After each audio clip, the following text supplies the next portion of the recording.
What is good, YouTube? It's that one camera guy back at it again with another video. In this episode, I compare the Sony a6500 buffer raw performance to the a6300. Let's jump into it. Ever since the a6500 was announced, it definitely piqued my interest. I was frustrated, a little peeved by it, but at the same time, I was very excited to know that the camera was definitely making some progress towards what many of us have kind of wanted it to be.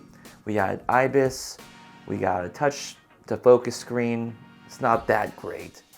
But we also got the increase in buffer performance for those of us that like to shoot sports. I know when I was using the a6300, one of the biggest factors or challenges that I had shooting sports was that I couldn't shoot high continuous burst in RAW. After about a few seconds, the RAW buffer limit would hit and the camera would begin to struggle. On the other hand, with the a6500, Sony found a way with their new technology, sensor technology, to expand that buffer to almost 13 seconds, which is phenomenal. And now what we get is the ability of this camera to just fire off frame after frame without the fear of it ever stopping on you. So when the camera came out, I went ahead and tested it out as much as I could.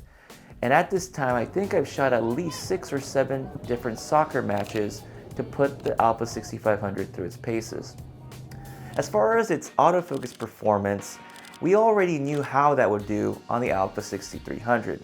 The big question is, how was it going to work on the actual? The short summary is, out of the 6 or 7 matches that I shot, I was only ever able to cause the buffer limit to hit once. And that was because I was forcing the camera to take rapid fire shots over and over and over. And it was only because I was doing that, because I was testing the buffer limit, that I did hit that wall.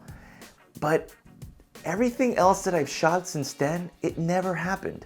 I would have action happening in one spot, another spot, and another spot, and I'd continuously focus and fire on those areas. It gave the camera enough time to unload the files and free up space on the buffer for it to write it to the cards fast enough. So I never ever found myself worried or overwhelmingly worried about the camera freezing up on me. Let's go ahead and talk about what happens when the camera buffer hits. When the a6500, the buffer limit is reached, what happens is that you'll go up to about 100 frames. And once it hits 100 frames, that's when you start hearing that buffer kind of tick. You know, it's trying to still write pictures, take pictures. At that point, the camera is trying to write off these 100 photos. It'll usually take about 10 seconds for all the pictures to be written off if you hit the buffer of 100 frames. Now, when this happens, you can't access the menu settings. It won't let you do that. You are able to access those custom functions that you set up early on in your menu. So if you do have a quick menu option, it'll allow you to access some things right then and there. You can play back the photos, but it's kind of limited. On the a6300, if you played the playback button, you wouldn't see anything. It would just say writing to memory card.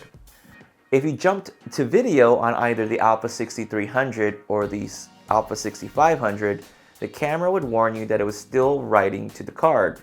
I think on the a6300, it didn't give you a warning. It just wouldn't let you record video, period. So my conclusion about the buffer on the Sony a6500, it is much improved over its predecessor, the a6300. I think if you shoot a lot of sports, you're going to be pleasantly surprised and very happy to know that you now can shoot in RAW and not have to worry about hitting that buffer limit. Folks, that's all I got for you in this video. If you found it helpful, consider giving it a like. I'd really appreciate it. And if you want to see more content about the a6500 or any other Sony mirrorless products, consider subscribing. And with that said, I'm your host, That One Camera Guy, and I'll catch you on the next video. Bye.